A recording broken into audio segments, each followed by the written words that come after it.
যখন পানিটা পান করব মনে হয়ে গেছে আলী আসগরের কথা, যখনটা পানি পান করব মনে হয়ে গেছে আলী আকবরের কথা, যখন পানি খাইব মনে হয়ে গেছে হুসাইনের কথা। হাত কাঁপতাছে, এই পানি আর গলার দিয়া নামে না। হাই রে, এইভাবে অনেক আদর আপ্যায়ন করার চেষ্টা করলো। শেষ পর্যায়ে শহর বানু একটা কথা বলছে, মা তোমার পরিচয়টা কি বলো না, তুমি কেন আমাদেরকে এত খেদমত করতেছো? এই কারবালায় কত মুনাফিক দেখছি, কিন্তু তুমি কেন এত খেদমত করতেছ? পরিচয়টা কি বলবানি? কয় মারে মা তুমি আমারে চিনবা না রে মা, এই যে বর্ষার আগে যার মাথাটা দেখা যায়, এই হুসাইনের ছোটবেলায় আমি কত কুলে পিঠে নিয়ে বড় করছি। কয় আমারে চিনবা না রে, এই যে হুসাইনের মাথা দেখা যায়, আমি এই হুসাইনের ছোটবেলায় কত কুলে নিছি, পিঠে নিছি। মা আপনি কে, পরিচয়টা দেন। কয় আমি আর কেউ না, কয় আমি তোমার শাশুড়ি হুসাইনের আম্মা ফাতেমার একজন বান্ধবী রে। কয় ফাতেমার বান্ধবী। ফাতেমা যেদিন ইন্তেকাল করবে, ইন্তেকালের আগে আমার একটা ওসিয়ত করছিল। কয় কি ওসিয়ত? কয় কোন ওসিয়তের কথা পরে কই, আগে ফাতেমার সাথে আমার সম্পর্কটা কেমন আছিল জানো? কয় কেমন সম্পর্ক? কয় আমি একজন ইহুদি মহিলা ছিলাম, আমি প্রথমে মুসলমান ছিলাম না, আমার বাবার কোটি কোটি টাকার মালিক, আমার বাবা কোটি কোটি টাকার সম্পদ আছে, আমার বাবা, খারাপ লাগতেছে আপনাদের বাবা? আমার বাবার কোটি কোটি টাকার সম্পদ আছে, আমার বাবা ছিল মদিনার মধ্যে সব থেকে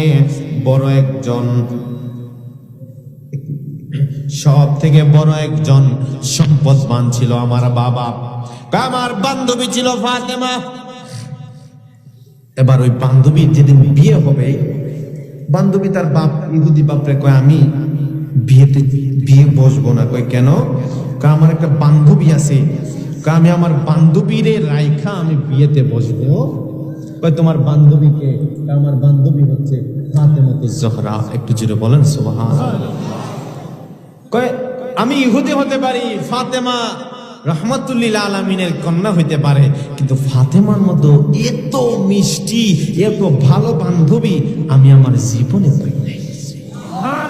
আমি আমার বান্ধবীরে ছাড়া বিয়ের পিড়িতে বসবো। বাপে কই তুমি যে তোমার বান্ধবীরে ছাড়া বসতা না, কি আছে তোমার বান্ধবী? তার বাপেরই বা কি আছে? নাউজুবিল্লাহ বললেন না? কই বাপের কি আছে? আরে রাসূল তোমায় না চিনলে তোমার কি আসে যায়, দোনো জাহান তোমারি নূরে চরণে ঝুঁকায়। সুবহানাল্লাহ বলেন। এই ফাতেমার বাপের কি আছে? আরে ফাতেমার বাপ তো দোনো জাহানের রহমত আল্লাহ। তো কি ফাতেমা যে পোশাকটা পরে আসবো, এই পোশাক পরে যদি আমার অনুষ্ঠান ঢুকে, তুমি তো মান সম্মান তুমি ধরে রাখতে পারবা না। আমি এত কিছু বুঝি না, আমার বান্ধবী ফাতেমা ছাড়া আমি আজকে বিয়ের পিড়িতে বসবো। গভীর মনোযোগ। এ ভাই, এই ফাতেমারে যে দাওয়াত দিছে, অনেক পীড়াপিড়ির পরে ফাতেমাতুজ জোহরারে দাওয়াত দিছে।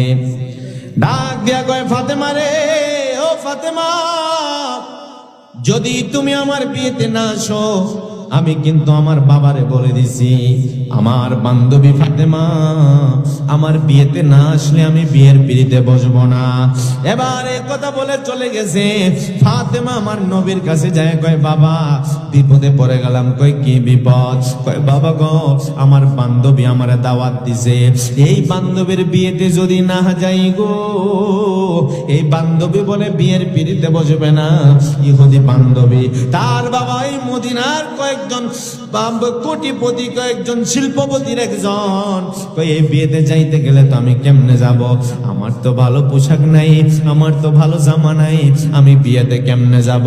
যে আমার নবীর কাছে ডাক দিয়ে বলে, নবীজি, ও মায়ার নবী গো, কেমনে আমি এইখানে যাব বাবা? রহমাতুল্লিল আলামিন রে যায় কয়, আমারে ভালো কিছু পোশাক আপনি আইনা দেন। এবার আমার নবীজি ফাতেমারে বলে, ফাতেমা রে চিন্তা কইরো না রে ফাতেমা, জান্নাত থেকে পোশাকের ব্যবস্থা করে দিবে আমার আল্লাহ। পরের দিন জিবরাইল আসছে, জান্নাত থেকে পোশাক নিয়ে আইছে। এত জান্নাতি সুন্দর, এত সুন্দর জান্নাতি পোশাক। ফাতেমা যখন এই পোশাক পরছে, পরার পরে পরের দিন বিয়ে বাড়ির উদ্দেশ্যে রওনা দিছে। এই বান্ধবীর বিয়ের অনুষ্ঠানে কত কোটি কোটি টাকার মালিক, কত শিল্পপতিরা এই বিয়ের অনুষ্ঠানে যায়, কত মহিলারা খাবার খায়। এক একজনের ড্রেস এক একজনের থেকে সেরা, কারোর থেকে কারোর জামা সুন্দর, একজনের থেকে আরেকজনের জামা সুন্দর। এত সুন্দর জামা পইরা যেই মাত্র এই বিয়ের অনুষ্ঠানে গেছে, এবার বিয়ে অনুষ্ঠানে সবাই খাইতাছে, কিন্তু ফাতেমার বান্ধবী বিয়ের পিড়িতে বসে না রে বাবা। একটাই উদ্দেশ্য, যতক্ষণ ফাতেমা আমার অনুষ্ঠানে আসবে না, ততক্ষণ আমি বিয়ের পিড়িতেও বসবো না।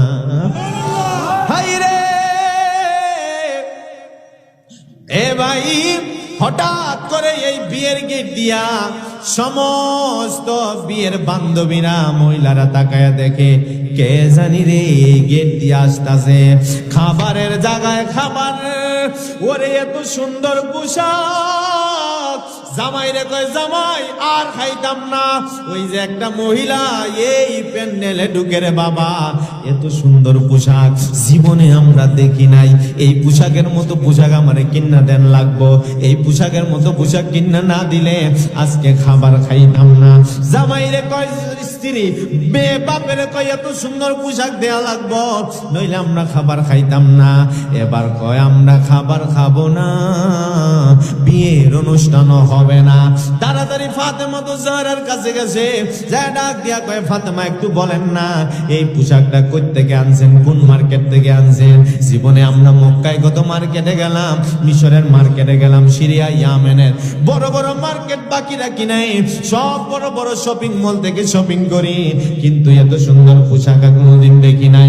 ফাতেমার একটা কথা মনে হয়ে গেছে, আমার নবী ফাতেমারে পাঠানোর সময় বলছিল, ফাতেমা রে এই অনুষ্ঠানে তুমি যাইবা ঠিক আছে, তুমি বিয়ে খাওয়ার জন্য যাইবা না, তুমি যাইবা সবাই রে মুসলমান বানানোর জন্য।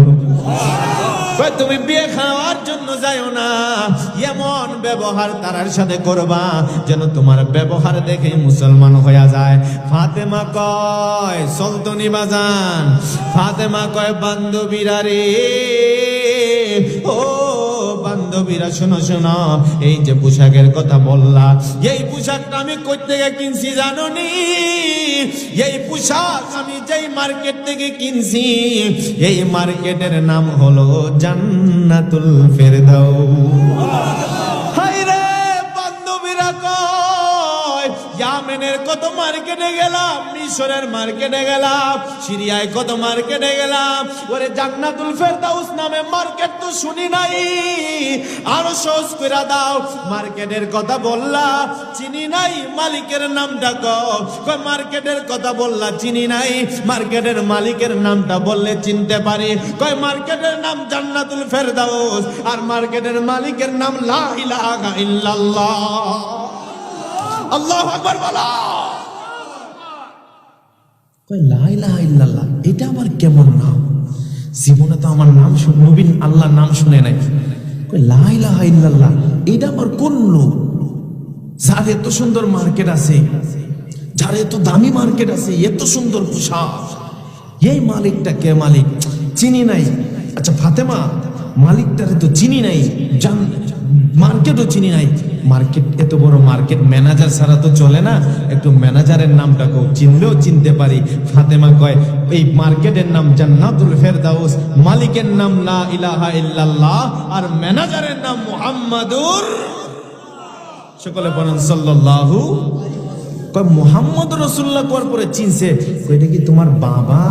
কয় হ, এই মার্কেটের ম্যানেজার আমার বাবা। এ ফাতেমা রে, আর খাবার খাইতাম না রে ফাতেমা, তাড়াতাড়ি আমরারে নবীর কাছে নিয়ে যাও। এই পোশাক যত টাকা লাগে, যত দিরহাম লাগে, এই পোশাক আমগুলো লাগবো। তাড়াতাড়ি ফাতেমার সাথে রওনা দিছে আমার নবীর দরবারে। আরে আরে নবীর দরবারে যখন যায়, হায়রে ফাতেমা কয়, নবীর রাস্তায় যারা যায়, নবীর দিকে যারা যায়, উমর গেছে নবীরে মারতে, যায় ইমানদার হয়ে গেছে। আর তারা যাইবো নবীর কাছে পোশাক কিনতে, যায় আমার নবী ইমানদার বানায়া নিবে। গেছে নবীর কাছে, যায় আমার নবীজি, আমার নবীজি হুজরা মুবারকের সামনে গেছে। ফাতেমা দরজায় যায় সালাম দিছে। নবীজির দরজা খুললাই কয়, বান্ধবীরা রে, তোমরার বলো কোন কালারের পোশাক লাগবো। বান্ধবীরা কয়, খাইছে রে, এই মুহাম্মদে পোশাকের খবর জানলো কেমনে? এই কথা বলে আমার নবীর চেহারার মুবারকের দিকে তাকাইছে। ওরে নবীর চেহারা মুবারকের দিকে তাকাইয়া কয়, নবীজি এতক্ষণ তো পোশাক রে বেশি সুন্দর লাগছে, আপনার চেহারার দিকে তাকাইয়া দেখি গো, আসমানের চাঁদও আপনার চেহারার কাছে হেরে যাবে। ও নবীজি এত সুন্দর চেহারায় আপনার, এই জন্য তো মা আয়েশা কয়, ওরে মিশরের মেয়েরা ইউসুফ নবীর চেহারা দেখা ফল কাটতে যায়, হাত কাটছে টের পায় নাই। আর যদি ওখানে ইউসুফ নবীর জায়গায় আমার নবী হইতো, তারা ফল নয়, হাত নয়, কলিজা কাটটা ফেললেও জান্নাত পরিমাণ টের পাইতো না। কয় আর দেরি কইরো না ইয়া রাসূলুল্লাহ, যার চেহারাটা এত সুন্দর, যার চেহারা দেখলে দুনিয়ার কথা ভুলা যায়, যার চেহারাটা দেখলে দুনিয়ার পোশাকের কথা মনে থাকে না, যার চেহারা দেখলে দুনিয়ার কথা আমি ভুলা যায়, ওই নবীর চেহারা না যদি এত সুন্দর হয়, না জানি ওই নবী কেমন সুন্দর, নবীর মনটা জানি কেমন সুন্দর। আর দেরি কইরেন না গো নবী, তাড়াতাড়ি আমাদের বিয়ের অনুষ্ঠানের সবাই রে কালমা পড়ায় মুসলমান বানাই দেয়। কই আমি মুসলমান হইছিলাম, ইহুদি বান্ধবী কয়, আমি মুসলমান হইছিলাম, হওয়ার পরে আমি আর বিয়ে বসি নাই, আমি আমার বান্ধবী ফাতেমার কাছে চলে গেছি।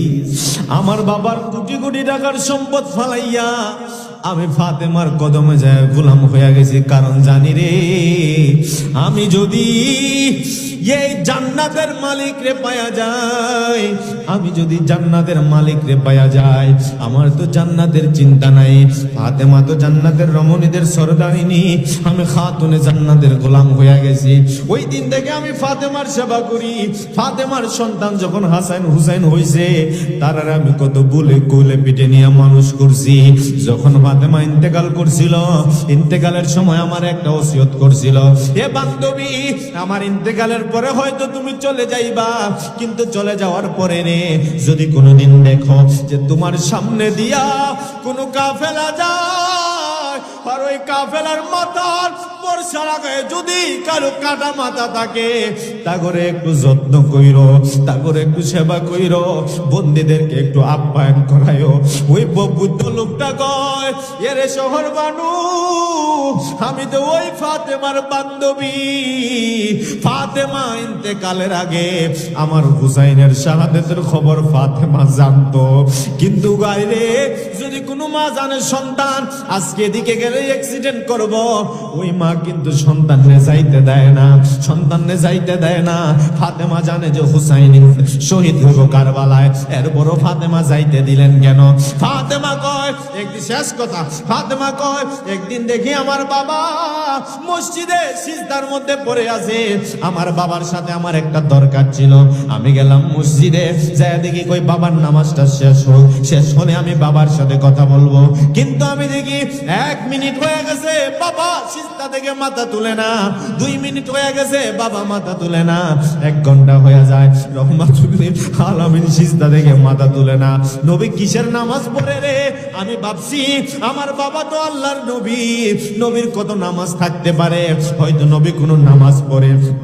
কিন্তু আমি ফাতেমা দেখি মসজিদের বাহির থেকে বলে পানিতে আমার বাবার পা গুলা ফুলে গেছে, ঘন্টার পর ঘন্টা থাকতে হাত গুলা ফুলে গেছে, পা গুলা ফুলে গেছে। আমি ভয় পেয়ে গেছি, কি রে নবীর কি কিছু হয়েছে নাকি?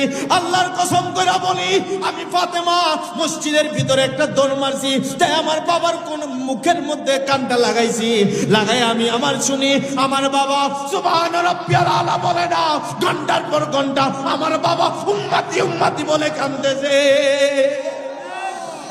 যেই নবী ঘন্টার পর ঘন্টা উম্মতি বলে কান্দে, ওই নবীর উম্মতের জন্য আমি ফাতেমার বড় মায়া। কয় আমি জানি আমার হুসাইন কারবালায় শহীদ হইব, এরপরে আমি আমার হুসাইন রে কেন পাঠাইছি জানো নি রে? এই প্রত্যেকটা রক্তর ফোঁটার বিনিময়ে আমার বাবার গুনাহগার উম্মতের এই সাত গাঁয়ের নবীর গোলাম উম্মতদেরকে আমি ফাতেমা এই রক্তের ফোঁটার বিনিময়ে শাফাত করে জান্নাতে নিয়ে যাব। শেষবারের মতো, এক নাম তোমার ফাতেমা, আরেক নাম বতুল বলো, এক নাম তোমার ফাতেমা, আরেক নাম বতুল, তুমি আওলাদে রাসূল বলো, আওলাদে রাসূল তুমি আওলাদ। জোরে বাজান, শেষবারের মতো দুইটা হাত তুলে কণ্ঠটা উজাড় করে, এই শেষ গজল পড়ে আমি শেষ করে দিচ্ছি, হাতটা তুলে শেষবারের মতো একটু কণ্ঠটা উজাড় করে বলে, এক নাম তোমার ফাতেমা, আরেক নাম বতুল বলো, এক নাম তোমার ফাতেমা, আরেক নাম বতুল, তুমি আওলাদে রাসূল মাগো, আওলাদে রাসূল তুমি আওলাদে মাগো, আওলাদে তুমি আহলে বায়াত মাগো, আহলে বায়াত, তোমার জন্য তোমাদের জন্য কোরআনের আয়াত। আরে তুমি তোমরা সবাই মিলে, তোমরা সবাই মিলে জান্নাতেরই ফুল, তুমি আওলাদে রাসূল মাগো, আওলাদে রাসূল তুমি আওলাদে রাসূল বলো, আওলাদ মি আওলাদে রাসূল মাগো, আওলাদে রাসূল। সকলে বলেন মারহাবা।